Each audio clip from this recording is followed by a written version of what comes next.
This is Cruise Radio. Cruise Radio is brought to you in part by tripinsurance.com. Travel insurance done right by the people who know travel insurance. Get a quote today at tripinsurance.com. Here we go.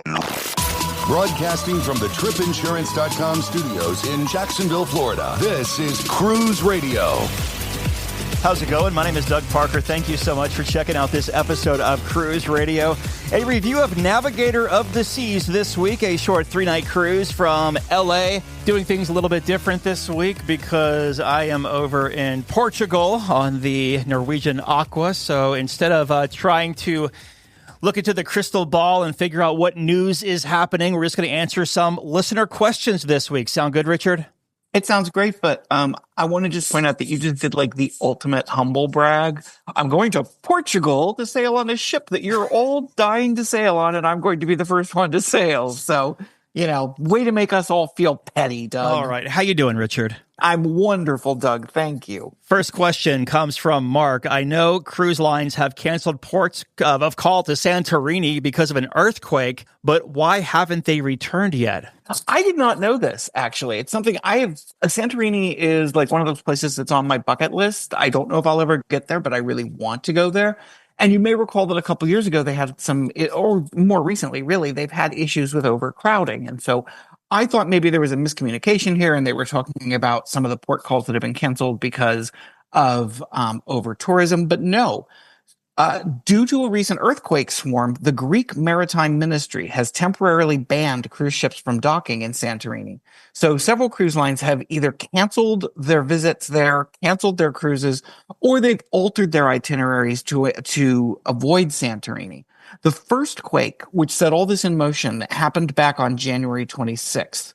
There have been fewer quakes since then, and the magnitudes have definitely been decreasing.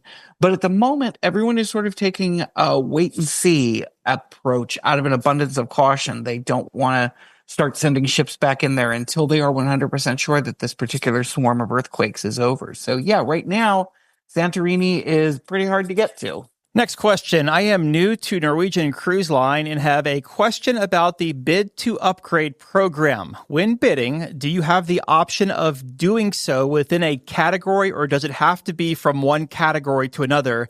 In other words, can I bid from, say, an ocean view to another ocean view, or would I have to bid from an ocean view to a balcony?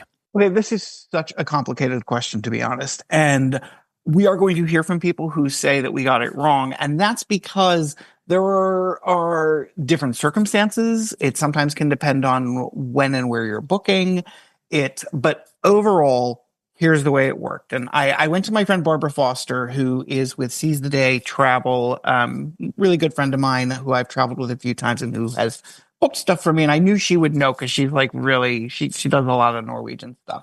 Here's what she had to say. Guests who qualify can bid on classes, specifically termed levels of service, above the one they selected at the time of booking. For classes which have options priced significantly different from one another, such as suites or the Haven, guests can bid on specific options within the class. Basically, what that means is I have bid quite often on things. I think I only once actually got my bid approved. And not just NCL, it's also like MSC.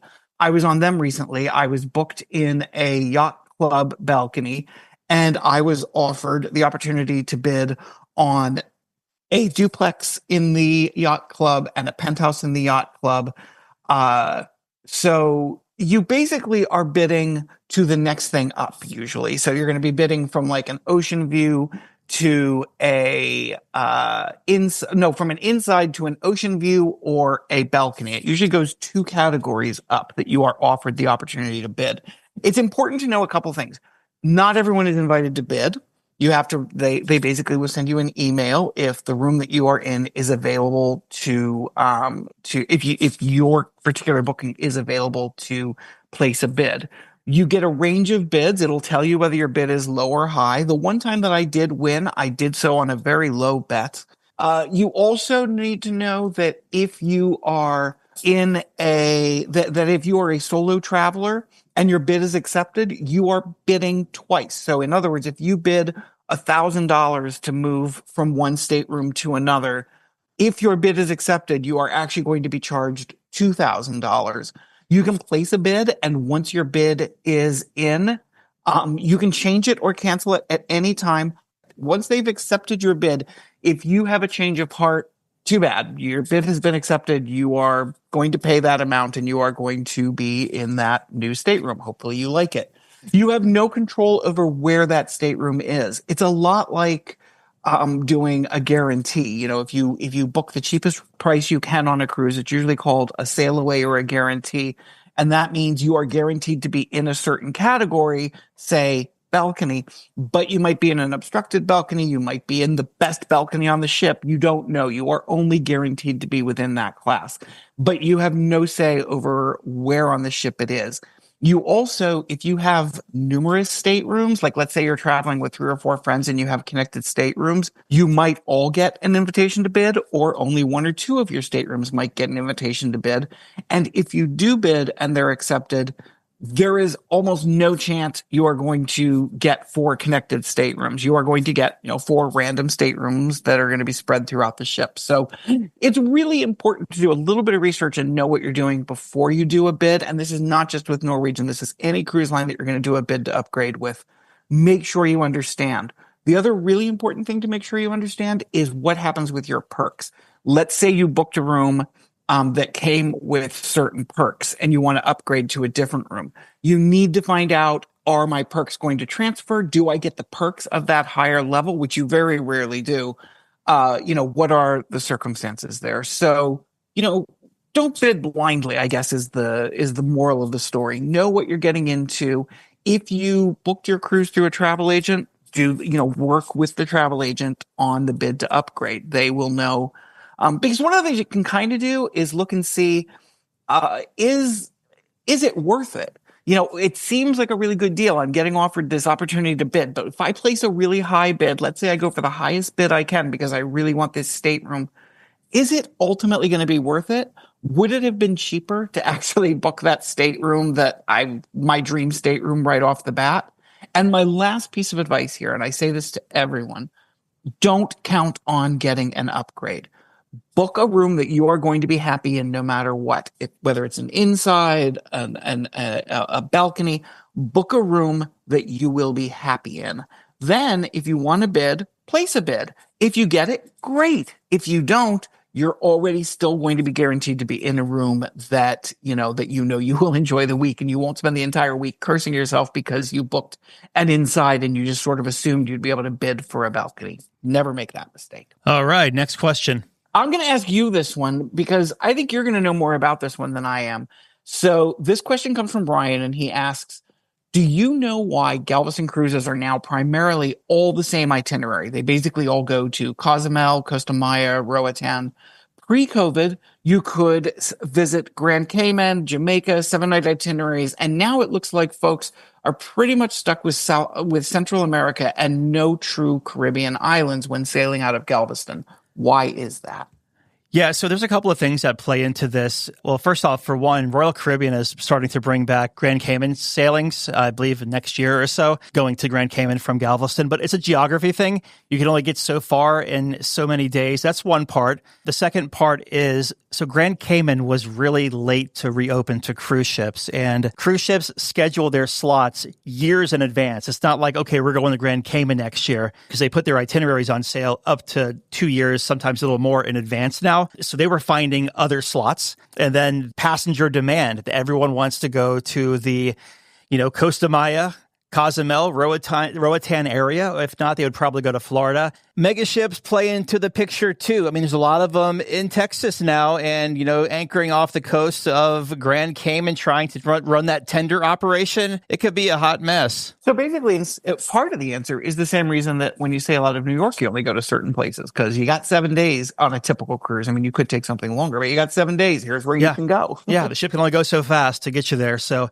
that's why, and of course, you have to play into the whole, the sea days are revenue days for them too. That's where they make the most money. All right. Next question is from Maria in Maine. A friend recently found out that the cruise they are booked on has been partially chartered by a company which is selling a spring break cruise. They only found out by accident, leaving me to wonder if the cruise lines have an obligation to tell people that the ship has been partially chartered. Short answer, no. And we could just move on, but let me explain. So you hear about chartered ships all the time, and there are two different kinds. There's a partial charter and there's a full charter. Full charter means, and this is when you see cruises getting canceled because of charters. Let's say you are booked on a July 4th ship sailing, and someone comes along and says, hey, we want to charter the entire ship for July 4th. The cruise line usually can make more money off the charter because they can charge higher prices. So they will often say, oh, great, we'll take your money. We'll take this. It's a full charter. We don't have to worry about filling the boat. Now it's up to you to fill the boat. So we're going to cancel everybody that was booked on this cruise, and we're going to let the charter take over. That's a full charter. A partial charter is where things get tricky. So a partial charter is when, let's say, and I was just reading about this, there was a group, and I cannot remember the name of them, but it's a very similar situation.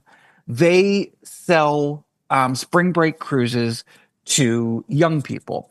And so what they do is they partially charter a ship. Maybe, let's say the ship holds 3,000 people, and they decide to charter 500 rooms on that ship. What happens is they then sell those 500 rooms to spring breakers. You, as a person who is not booking through the charter, book your cruise, you get on board, and you find you are suddenly surrounded by 500 people who maybe it's 500 people who are all there for a spring break cruise. Maybe it's 500 people who are all there for a RuPaul Drag Race cruise. Maybe it's 500 people who all love the Golden Girl, whatever. It's a partial charter, and therefore you are sailing with them. The problem with that is twofold. One, you probably do not know that you are booking onto a partially chartered ship. The cruise lines are under no obligation to tell you that. You can call and ask directly, and they may or may not tell you. And the other partial problem with that, and it really depends a lot on what kind of cruiser you are, is that the people who are chartering the ship, or chartering part of the ship, I should say, they probably are going to arrange for special events. And those special events are going to mean that certain venues are closed during certain times to anyone who is not part of the charter. So maybe they're holding their very own, bingo game, and they are using the theater for that. So for that time, and you've seen this on ships, you'll be wandering on the ship and it'll say this venue is currently closed due to a private function. That is usually either a wedding or a partial charter, has come on board and is booking certain venues during certain hours. So not everybody loves it. I mean, I know I would not be thrilled if I wound up booked on a partial charter that was, half the ship was college kids on spring break. It can get really rowdy. That's one of the complaints I heard about a recent trip like this.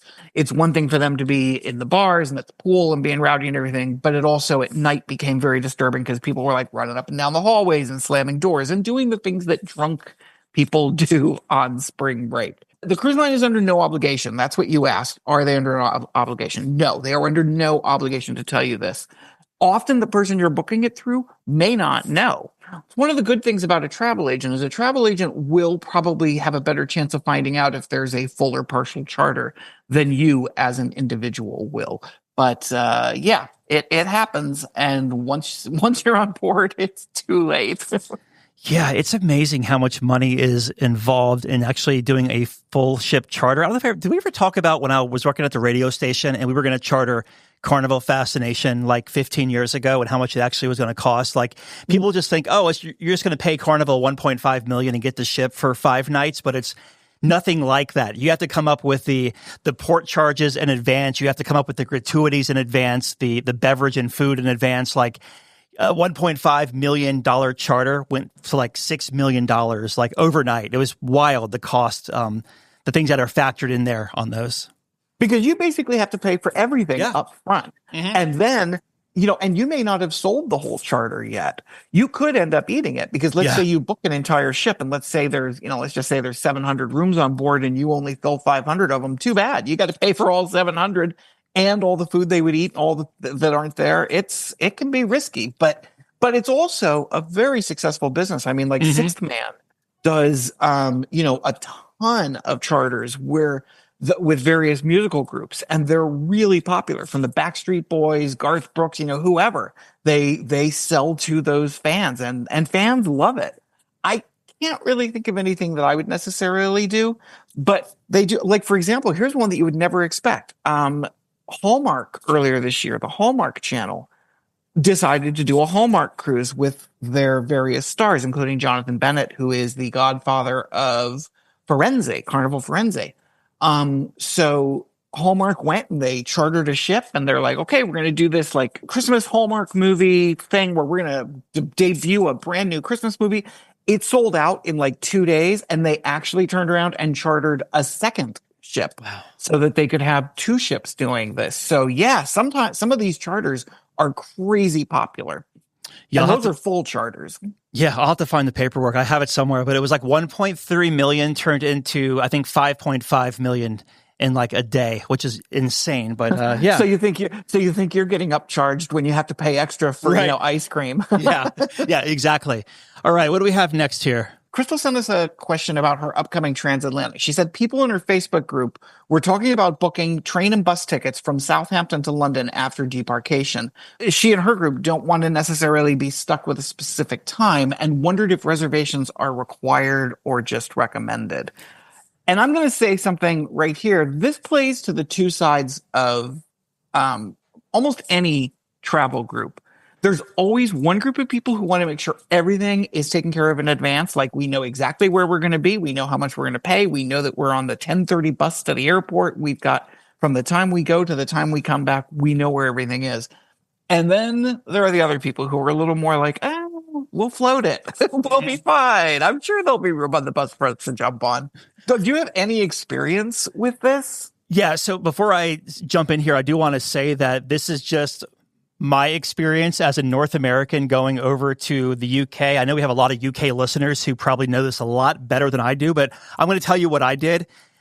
So you can catch a train, and they run about every 20 to 30 minutes from what I remember. This was like 3 years ago, and it was like an hour and a half into London. But what I would do, if you want to kind of have a floating time there and you don't want to make a reservation, make sure that, check the ship schedule, the calendar, to make sure that there's not a lot of ships in port. Because if you get into one of those situations where there are 4 or 5 ships in port in Southampton and trying to get to London, it could be, if like you're familiar going, in Civitavecchia trying to get into Rome on the train, it's a hot mess if you don't have a reserved ticket. So make sure you have your reserved seat. And there are also different prices too. There's like an off-peak price from what I remember, and then there is a reserved seat price. Other than that, I don't really have much more context on it aside from I did go from Southampton up to London, and then actually went back into Southampton again to catch the cruise the next day. I went in a couple of days early before Carnival celebration back in, November of 22, I guess. You're really good at remembering when your sailings were. I have to say, I can never remember. I'm always like, I don't know, sometime in the last decade I did this. The other thing I will say, and this is true no matter where you're going, if you are flying in and out of a port, and it's, the same advice we give all the time, but it is worth considering going a day early and staying a day late. It gives you, it's so much less stressful. I'm doing that with Alaska in May. We're flying in the day before. We got a really nice hotel suite we're going to stay in, and when we get back, we could have made a flight, but it would have, it was a little iffy. So we were like, you know what, let's just stay an extra day. Give yourself that buffer, and then you don't have to worry about it as much. All right, our final question. We are sailing Carnival Spirit in Alaska this summer. Do you know what changes were made in the recent dry dock?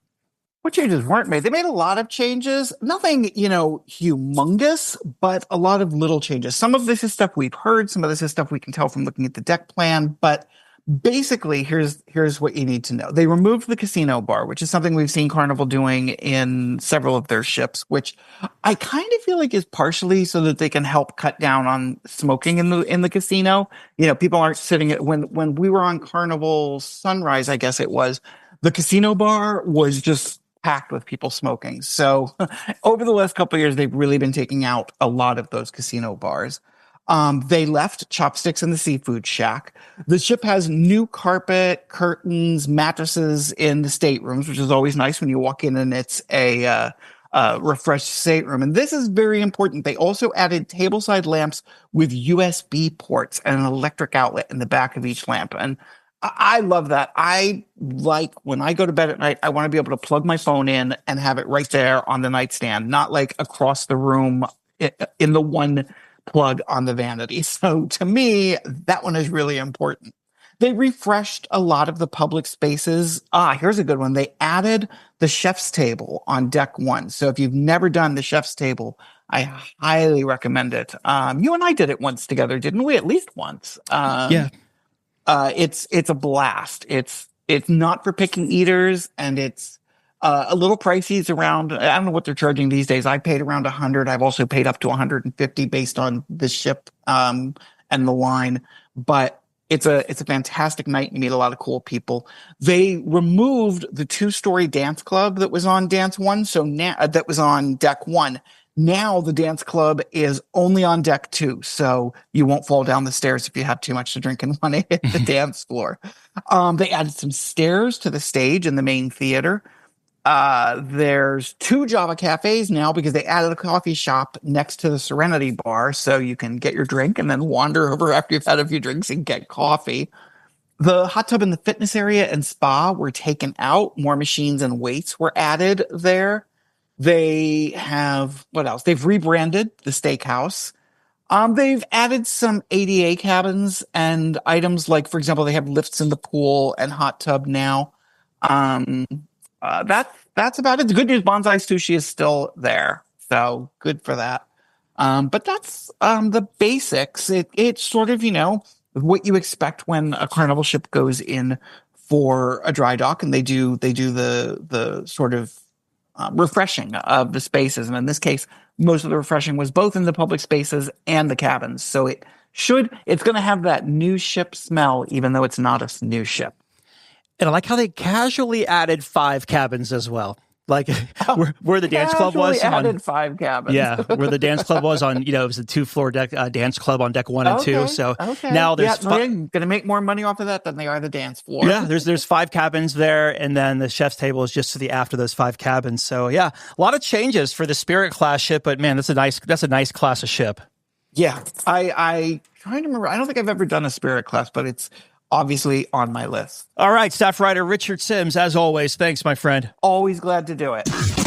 Have a question or a comment for the show? Yeah! Send an email or voice memo to doug@cruiseradio.net. A big question we get at Cruise Radio is, how do I know if I need trip insurance? Simple answer. If you're getting on a plane, taking a road trip, or getting on a cruise ship, you need to have travel insurance. Hey, it's Doug Parker from my friends at tripinsurance.com. Not only does tripinsurance.com protect your vacation investment, but it also gives you peace of mind in case anything were to go wrong on your trip. How do they do it? They offer 3 different types of trip insurance policies. Good, better, and best. One policy for every vacation budget. But it doesn't just stop there. They're up to 40% lower when you shop around on other comparison sites. Plus, tripinsurance.com offers 24-hour customer support before, during, and after your trip, online claims assistance, and travel alerts to let you know what's going on at your destination. But find out for yourself. Check out tripinsurance.com. Just back from a cruise? Let's talk about it. Email doug@cruiseradio.net. Last month, Brian took a 3-night cruise on Royal Caribbean's Navigator of the Seas out of L.A., and he joins us on the line to talk about it. How you doing, Brian? Excellent. How are you? Good, bud. So taking a 3-night cruise out of L.A., you have to be based somewhere remotely close, I would imagine? Yeah, I live out in Palm Springs, and this was a casino comp, and I had some friends that were tagged in along with me, and they wanted to go. So it was Super Bowl weekend, and they were big football fans, and there's a great venue on board called Playmakers. So we decided to book it. Before we jump in here to the review, I want to ask about the casino comp since you mentioned it. I know a lot of cruise lines is very mysterious what, activates that free casino cruise or whatever. Is it pretty straightforward with Royal? Yes, that is one of the great things about Royal Caribbean and their casino program is that it is very transparent and straightforward. On board the ship, they have something called an instant reward certificate. Basically, you scan a QR code and pulls up the different lists by points. So you know exactly what you're playing for. So a certain level of points gets you, say, an ocean view balcony for 2 and $500 in free play. Or you could just get, maybe sometimes they are doing what's called now a BOGO, where you don't have to play as much, but you have to pay for the cruise turn for the other person. But I really appreciate the transparency from the program, because it isn't, you're not hiding behind a computer that you don't know what you're playing for. One more question here, and I'll move on to the ship. But if you're playing slots or blackjack, regardless, is it the same amount of points? Yes, it's one program. So basically, it's on the slot machines, it's $5 for 1 point. Mm-hmm. And then on the table games, it basically, if you have, say, blackjack, and it's $10 a hand, and you play per hour, you get 10 points. Okay. And then video poker is $10 for 1 point as well. Interesting. I did not know that. Okay. Well, let's see here. We'll board the ship. So you take a trip over to LA to board the ship at San Pedro. How was the embarkation process, and how long did it take you from the curb to the ship? Less than 10 minutes. They do an absolutely fantastic job out in San Pedro. It is not a big fancy facility, but they are efficient. They are friendly. Everyone knows what they're doing. It's very well organized. Parking can be a challenge at this port. It is all outdoor parking. It is safe. It's secure. But with a second ship now coming to LA, it will be a challenge. I have heard that they are looking at possibly building a garage, but the embarkation there is absolutely so easy. Yeah, you say it's easy. Is it because Royal just uses the phone? Like, you don't have to do face-to-face with anyone? It's just bing, bing, and you're on the ship? Basically, you do have to see a port agent who scans your passport, just double checks your documents. But usually that takes me less than 1 minute when I have to talk to the agent.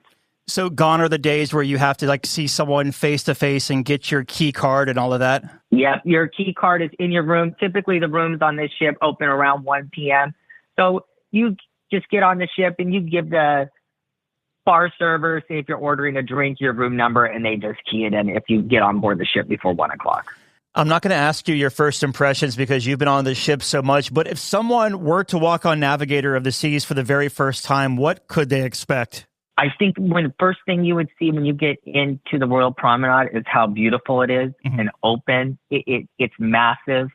You get up to the pool area and you see these great water slides. You hear a lot of great feedback about the ship. Awesome. And what kind of stateroom did you have booked for this 3-nighter? On this 3-nighter, I had an ocean view balcony. And how was it, and how modernized? I know the ship's going into dry dock in the next year or so. So how modernized are these staterooms? They're pretty dated. I stayed on deck 6 on this ship. That deck does have a lot of plumbing issues. So, for example, on this voyage, my toilet didn't flush for a while. That has happened to me more than once on this ship, and I know other people. If you do they did add some staterooms when it went through a remodel about 5-6 years ago, and those are up on deck 11, and those are in really good shape. They have new furnishings, and those are really the best rooms, in my opinion, on the ship. When you're on deck 6, what does that put you close to, like the promenade or? One deck above the promenade. So it's a quick one staircase down there, and you're out in the action.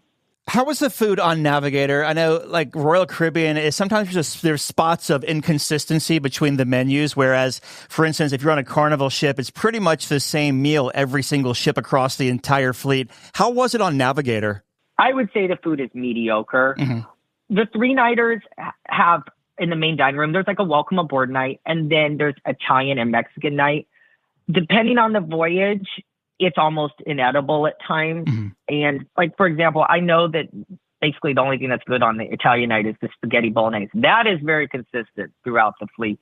I went up to the Windjammer Marketplace, and my friends all agreed it was struggling again, as usual.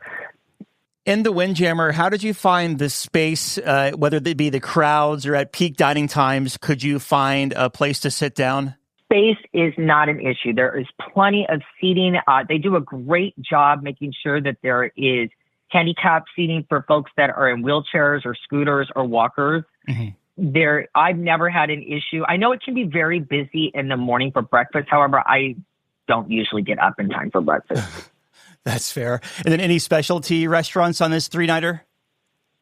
Yeah, I had a lunch at Chops, which was very good. They're very consistent at Chops on this vessel, and I had a great experience there. Did you do Jamie's on this one? Not on this one, but I will say they are usually very on point as well. When I go to Jamie's, the food is always hot. The service is impeccable. I highly recommend Jamie's on this ship. What is the difference between, is it just a branding thing, or is there a big menu difference between Jamie's and Giovanni's Table? There is some difference. So, for example, at Giovanni's Table, you can get a filet mignon that's to die for. It is excellent. Whereas Jamie's doesn't have that. Jamie's has lamb chops that are very good, which Giovanni's does not have. There's some small variations. They also have soup at Giovanni's, which they don't have at Jamie's. And Jamie's, though, has some different pasta options, which are all very good. Fair enough. How was the main dining room, and what kind of service did you have? What time dining? All the good stuff. I had early dining. I ate only on the first night in the main dining room on this voyage. I went with my friend. Service was excellent. Food was mediocre, but like I said, the service was very, very good. We had a great table in a quiet area of the main dining room. Yeah.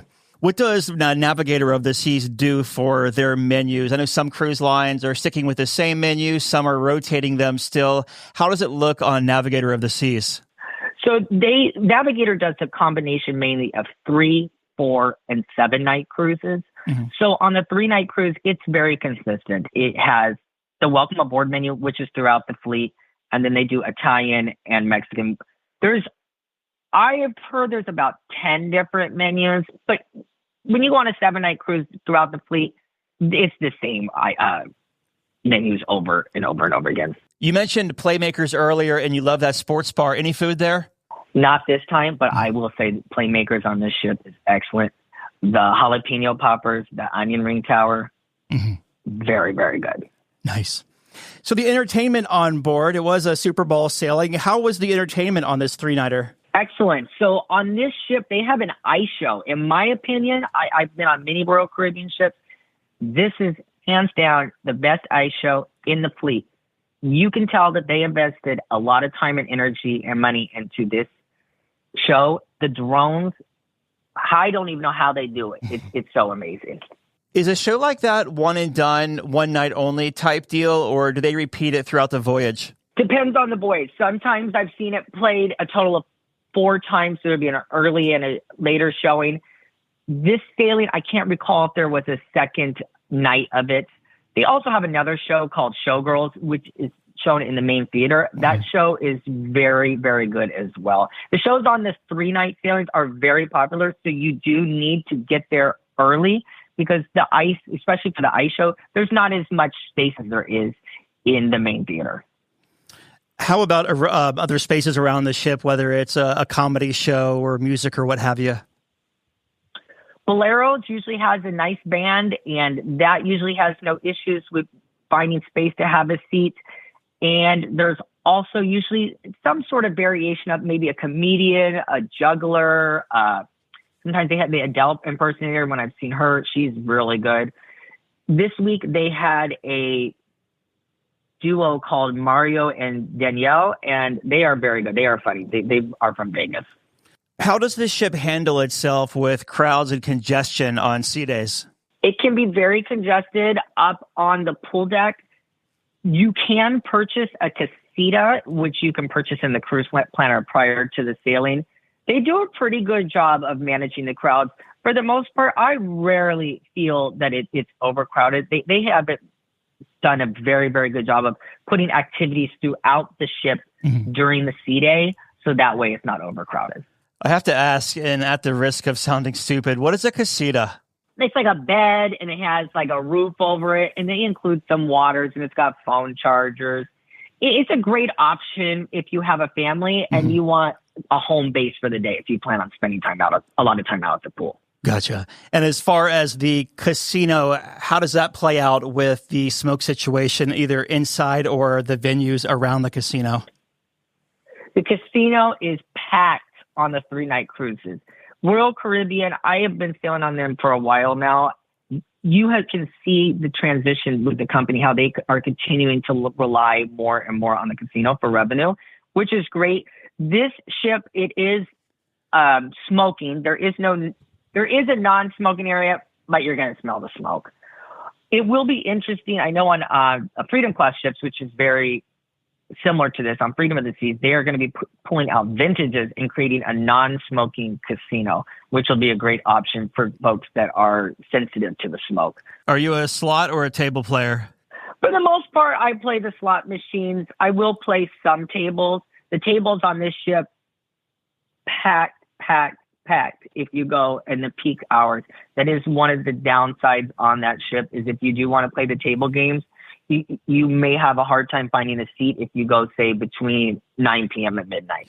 Yeah, I was asking because I was interviewing someone earlier this week, and they sailed on Carnival's newest ship, Jubilee, and the casino only has, for close to 7,000 people on board, just one craps table in the casino. And I didn't know if maybe the house, it doesn't pay as much, or there's not much of a house edge for a craps table. He said that there was only one, and there was a sign-up sheet that went for hours to even get a space in there on some nights. Yeah, there's not much of a house edge on craps, so I can see why the company probably only wants to have one table for it. Also, that's a very challenging game to deal. Not everybody can deal that game. I know, for example, my cousin is a casino dealer, and he already had been dealing for years and tried to get certified in craps.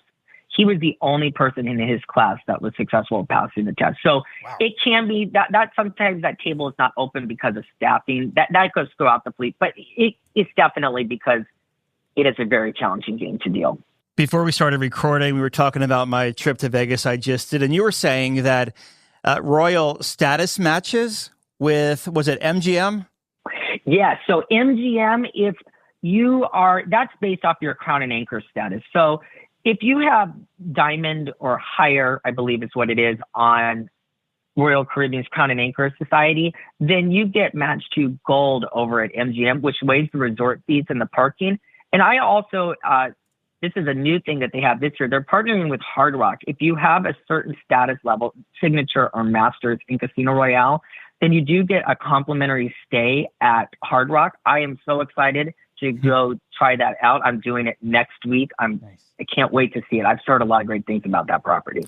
Yeah, those resort fees are getting crazy too out there, especially Vegas. Yeah, Vegas. Those resort fees are crazy. So it is nice if you do have that level in Crown and Anchor Society. All you have to do is go over to the rewards desk at MGM and show them from the website or a CPAS card or something along those lines, and they'll get you a new card printed right away.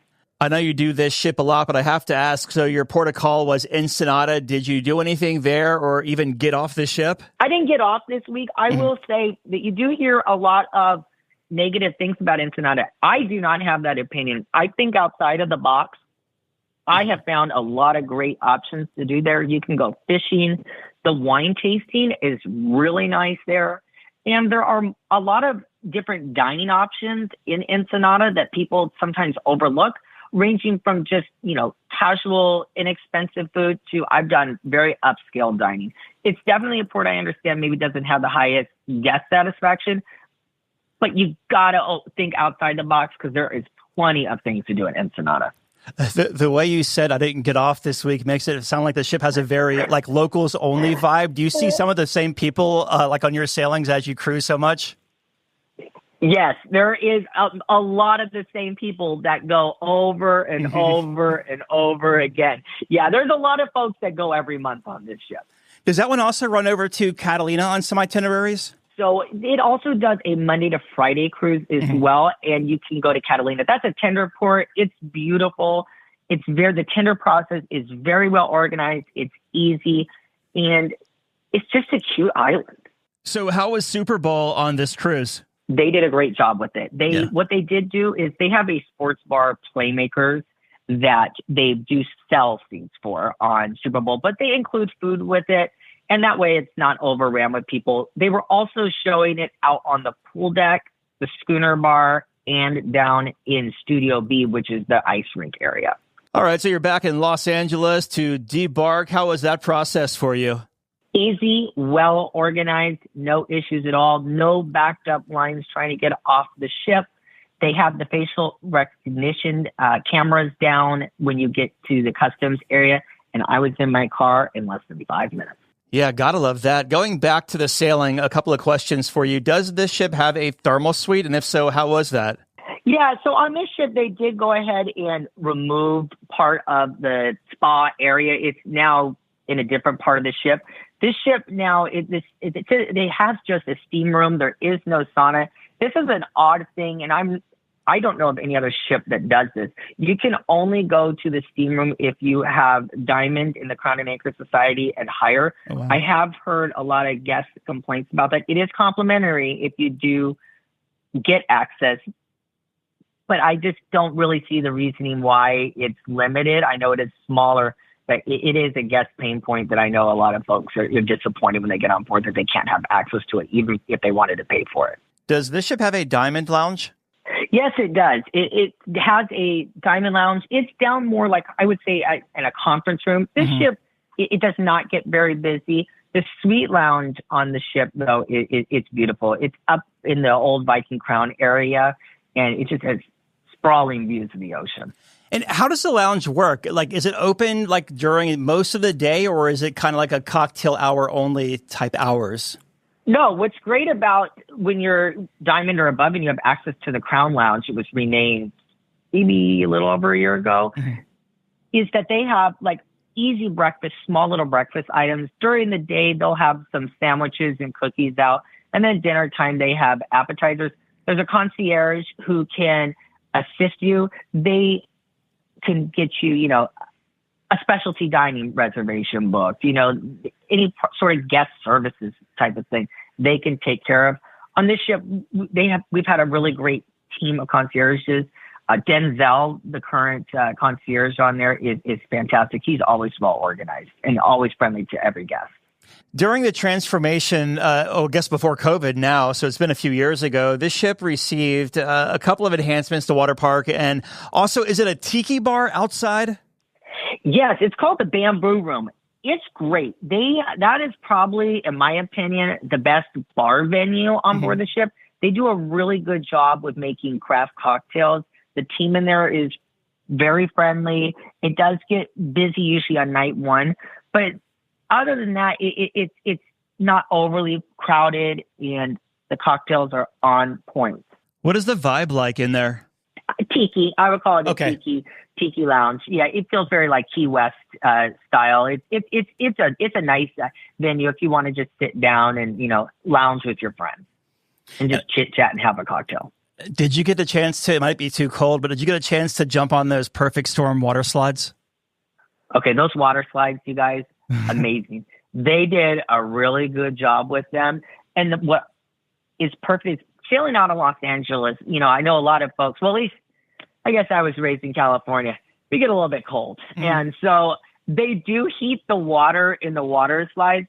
And those, like the Perfect Storm water slide, it is exactly how it looks on the commercial. The thing is awesome. Do they fill this ship up every single week? Like, for instance, here in Florida, it's almost impossible to get a last-minute cruise a couple of days before the sailing.